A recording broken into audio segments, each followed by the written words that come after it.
சீரியல்ல ஒரு சில கேரக்டர் பார்க்கும்போது, அட நம்ப அண்ணன்பா, நம்ப அக்காப்பா, நம்ப தங்கச்சிப்பா அப்படின்ற ஒரு ரோல் வந்து நம்ம மனசுல நீங்காத இடம் பிடிச்சிருக்கும். அந்த மாதிரி ஒரு ரோல ப்ளே பண்றவர் தான் முன்னா அவர்கள். ஐயனார் துணை சீரியல்ல சேரன் கேரக்டர பண்ணி அசத்திட்டு வராரு. நெறைய ரெஸ்பான்ஸ் அவர வந்து யாரும் எதுவும் சொல்லிடக்கூடாது. அந்த அளவுக்கு ஃபுல் அண்ட் ஃபுல் ஒரு பாசிட்டிவான ஒரு கேரக்டர் தான் பண்ணிட்டு வராரு. உண்மையாலே இந்த கேரக்டருக்கு இந்த அளவுக்கு வரவேற்பு கிடைக்கும்ட்டு அவர் நெனச்சு பார்க்கவே இல்லையாம். அந்த அளவுக்கு ரொம்ப ரொம்ப சந்தோஷமா இருக்காரு. ஸோ இந்த கேரக்டர் உங்களுக்கு எந்த அளவுக்கு ரொம்ப பிடிக்கும் அப்படின்ட்டு கமெண்ட் பாக்ஸ்ல மறக்காம கமெண்ட் பண்ணுங்க. தொடர்ந்து வீடியோ பார்க்கலாம். அதுக்கு முன்னாடி இது வரைக்கும் யாரெல்லாம் நம்ம சினி சமூகம் சேனலை சப்ஸ்கிரைப் பண்ணலையோ அவங்க எல்லாரும் மறக்காம சப்ஸ்கிரைப் பண்ணிட்டு பக்கத்துல இருக்க பெல் ஐக்கனையும் மறக்காம பிரஸ் பண்ணிடுங்க. ஆக்டர் முன்னா அவர்களை ராஜபார்வை சீரியல்ல நம்ம பார்த்திருப்போம். இது அவருடைய இரண்டாவது சீரியல். அதை தொடர்ந்து கிட்டத்தட்ட 3 வருஷமா அவர் என்ன பண்ணாருன்னு கேட்டீங்கன்னா தமிழ் சீரியலே பண்ணலங்க. நிறைய வாய்ப்புகள்லாம் வந்தா கூட இல்ல நான் நடிச்சா விஜய் டிவில தான் நடிப்பேன் அப்படின்ற ஒரு ஆசை கனவு அவருக்குள்ள இருந்திருக்கு. அதனாலேயே ஒரு இன்டர்வியூல சொன்னதை ப்ரூவ் பண்ணணும் அப்படின்ற காரணத்துக்காக தமிழ்ல மத்த சீரியல் வாய்ப்பு வந்தா கூட அவரு நடிக்காமலே இருந்திருக்காரு. அதுக்கப்புறம் தான் இவருக்கு 2 சீரியல் ஆடிஷன் ஒரே நேரத்துல வந்திருக்கு. அந்த 2 சீரியல் ஆடிஷன்லயும் செலக்ட் ஆயிட்டு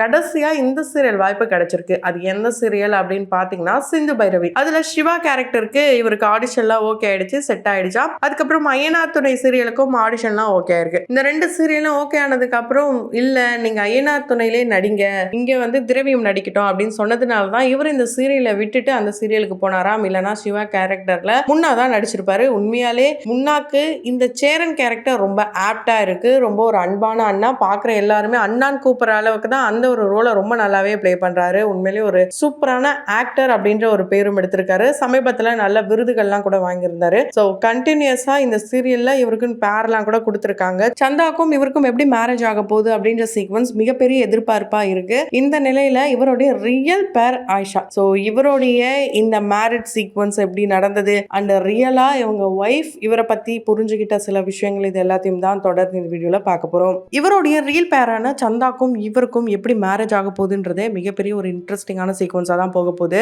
ஒரு பக்கம் எப்படின்னா இவருடைய ரியல் பேர் பாத்தீங்கன்னா ரொம்ப ரொம்ப பொசசிவான ஒரு பர்சனா. ஆமாங்க, இவருக்கு மேரேஜ் ஆயிடுச்சு. சில பேர் வந்து இவருக்கு மேரேஜ் ஆயிடுச்சா அப்படின்றதே ஒரு ஷாக்கிங்கான விஷயமா இருக்கும். மேரேஜ் ஆகி குழந்தையும் இருக்கு. அதுவும் ஒரு கூட்டு குடும்பமான வாழ்க்கையை தான் வாழ்ந்துட்டு வராங்க. இவங்களுடைய மனைவி நேம் ஆயிஷா. ஸோ ஒரு இஸ்லாமிய மதத்தை சேர்ந்தவர் தான் இவரு. இவருடைய மேரேஜ் ஒரு பக்காவான அரேஞ்ச் மேரேஜ். இவர் ஆரம்பத்திலே வந்து எல்லார்கிட்டையும் சொல்லிட்டாங்களாம், இந்த மேரேஜ் நடக்கணும் அப்படின்னா இவர் மீடியால இருக்காரு அப்படின்னு சொல்லி தான் மேரேஜ் பண்ணணும் அப்படின்னு சொன்னதுக்கு அப்புறம் தான் மேரேஜ் ஆகும். நிறைய பேர் ரிஜெக்ட் பண்ணிட்டாங்களாம். இவருடைய ரியல் லைஃப்ல மேரேஜ்க்காக நிறைய ரிஜெக்ஷன் நடந்திருக்கு. அதுல ஒருத்தங்க தான் இவங்க. ஸோ பொண்ணு பார்க்க போகும்போது ஆக்டர்னு சொன்னதுக்கு அப்புறம் இவங்க ஓன்னு குதிச்சாங்களாம். அது மட்டும் இல்லாம இவங்க ஒரு டாக்டராம். ஸோ இவங்களுடைய அப்பா வந்து ஒரு கார்டியாலஜிஸ்ட். இந்த மாதிரி டாக்டர் குடும்பத்தை சேர்ந்த ஒரு பெண்ணை தான், ஒரு டாக்டரை தான் திருமணம் பண்ணியிருக்காரு. இவங்களுக்கு ஷாருக் கான்னா ரொம்ப ரொம்ப பிடிக்குமா. ஷாருக் கான் எப்படி அவங்களுடைய ஒய்ஃப் வந்து ரொம்ப சப்போர்ட்டிவா இருக்காங்களோ, ப்ரொடியூஸ் பண்ணாங்களோ, அந்த மாதிரி கூடிய சீக்கிரம் இவங்களும் ப்ரொடியூசர் ஆகிறதுக்கான வாய்ப்புகள் ரொம்ப ரொம்ப அதிகமா இருக்கு. ரியல் லைஃப்ல ஒரு கூட்டு குடும்பமா வாழறது அப்படின்றது ரொம்ப ரொம்ப ஒரு பெரிய விஷயமா தான் இருக்கு. அதை இவங்க ரொம்ப சூப்பராகவே பண்ணிட்டு இருக்காங்க.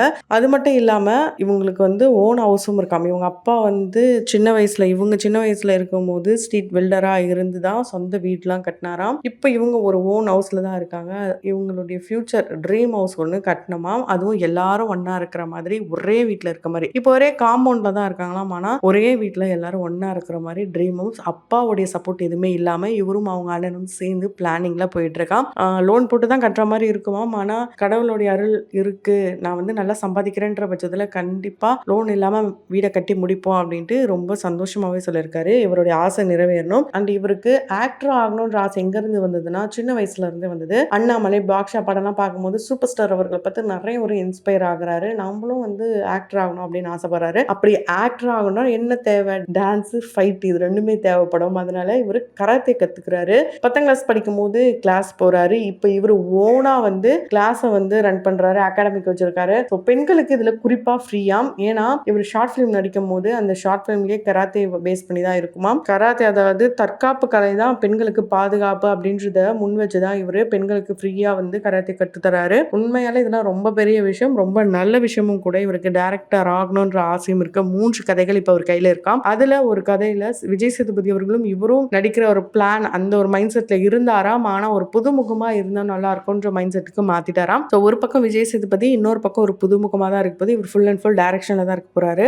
அடுத்து பாத்தீங்கன்னா செகண்ட்ல வந்து இவருடைய பயோகிராஃபியை எடுத்து ரொம்ப சூப்பரா வந்து எடுக்க போறாராம். அதுல இவர் தான் நடிக்கலாம் அப்படின்ற ஒரு எண்ணத்துலயும் இருக்காரு. இந்த மாதிரி இவருக்கு வந்து எப்படியாவது நம்ம ஒரு டைரக்டர் ஆகணும் ஆசை அப்படி இருக்கு. கண்டிப்பா இந்த ஆசையும் நிறைவேறணும். ஒரு கோல் இருந்தா தான் வாழ்க்கையில அடுத்தடுத்து போ முடியும் அப்படின்றதுக்கு இவர் ஒரு முன் உதாரணம் அப்படின்னே சொல்லலாம். முன்னா அப்படின்னு பேர் வச்சா முன் உதாரணமா இருக்கலாம் போல இருக்கு. ஏன்னா சூப்பரா வந்து கோல் செட் பண்ணி அதை அச்சீவ் பண்ணிக்கிட்டே இருக்காரு. ஸோ இந்த சீரியல் ராஜபார்வை முடிஞ்சு கிட்டத்தட்ட 3 வருட காலங்கள் இவர் சும்மா தான் இருந்தாராம். ஆனா அந்த டைம்ல தமிழ்ல கிடைச்ச வாய்ப்பை யூஸ் பண்ணாம தெலுங்குல கிடைச்ச வாய்ப்பை யூஸ் பண்ணி அங்க முடிச்சுட்டு வந்ததுக்கு அப்புறம் அதே விஜய் டிவில எந்த சீரியல் எந்த ப்ரொடக்ஷன் கம்பெனில சைடு கேரக்டர் கூட நடிக்க வராதுன்னு துரத்தி அனுப்பிச்சாங்களோ ரிஜெக்ட் பண்ணி அனுப்பிச்சாங்களோ அந்த அவமானத்தை இவர் அதே இடத்துல வந்து ப்ரூவ் பண்ணிட்டாரு. ஏன் அப்படின்னா அதே ப்ரொடக்ஷன் கம்பெனிக்கு இவர் ஹீரோவாவே நடிச்சு கொடுத்தது ரொம்ப ரொம்ப சந்தோஷம். இவருடைய வாழ்க்கையில மிகப்பெரிய அவமானமா இப்போ வரைக்கும் எதை நினைக்கிறாருன்னா, உங்க பசங்க என்ன பண்றாங்க, உங்க பையன் என்ன பண்றாங்கன்ட்டு அவங்க அம்மா கிட்ட மத்தவங்க எல்லாம் பேசிட்டு இருக்கும் போது ஒவ்வொருத்தவங்க ஃபாரின்ல இருக்காங்க அப்படின்னு சொல்லும்போது என்னுடைய பையன் வந்து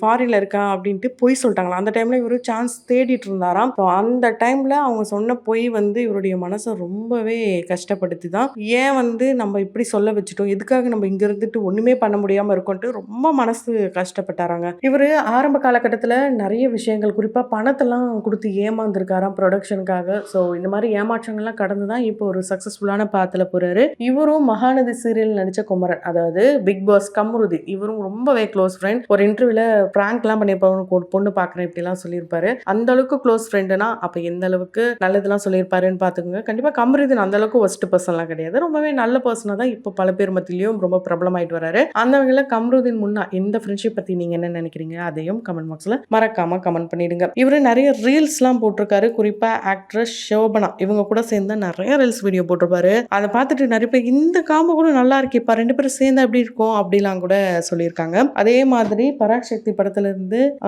ஸ்ரீலீலாவும் எஸ்கேவும் பர்ஃபார்மன்ஸ் பண்ணியிருந்த அடி அலையே இந்த ஒரு பாடலை இவங்க ரீக்ரியேட் பண்ணியிருப்பாங்க. ரொம்ப ரொம்ப சூப்பரா வந்து பண்ணியிருப்பாங்க. இதை அப்படியே வந்து ஸ்ரீலீலாவே பார்த்து oh my god love it அப்படின்னு போட்டுட்டு ரொம்பவே சந்தோஷப்பட்டிருப்பாங்க. ஸோ இந்த ஒரு மொமெண்ட் எல்லாத்தையுமே ஷேர் பண்ணியிருக்காங்க. உண்மையாலே இவருக்கு அடுத்தடுத்து வெற்றி படைக்கலாம் அமையணும் அப்படின்றது நம்மளுடைய சினி சமூகத்தின் வாயிலாக வாழ்த்துக்களை தெரிவித்துக் கொள்ளலாம். இவருடைய ரியல் லைஃப் பார்த்தீங்கன்னா கொஞ்சம் பொசசிவான டைப் தான். ஏன் அப்படின்னா அந்த சீரியல்ல ரொம்ப க்ளோஸா வர சீனு இல்லை லவ் சீன்லாம் வந்ததுன்னா பார்க்க மாட்டாங்களா. எங்கேயாவது பார்த்தாங்கன்னா ஏன் இப்படிலாம் நடிக்கிறீங்கன்னு நீங்க வந்து கோவப்படுவாங்களாம், டென்ஷன் ஆவாங்களாம். ஒய்ஃப் அப்படின்ற ஒரு தாட் அங்கே எப்பவுமே இருந்துகிட்டே இருக்குமா, பார்க்கவே மாட்டாங்களாம். அதனால தான் சீரியலை. ஸோ கண்டிப்பா இந்த ஒரு கியூட்டான ஃபேமிலி இவங்க நினைச்ச மாதிரி இன்னும் அடுத்த லெவலுக்கு போகணுன்ட்டு நம்மளுடைய சினி சமூகத்தின் வாயிலாக வாழ்த்துக்களை தெரிவித்துக் கொள்ளலாம். தொடர்ந்து வீடியோஸ்லாம் பார்க்கணும்னு நினைச்சீங்கன்னா உடனே சேனலை சப்ஸ்கிரைப் பண்ணிட்டு பக்கத்தில் இருக்க பெல் ஐக்கனையும் மறக்காம பிரஸ் பண்ணிடுங்க.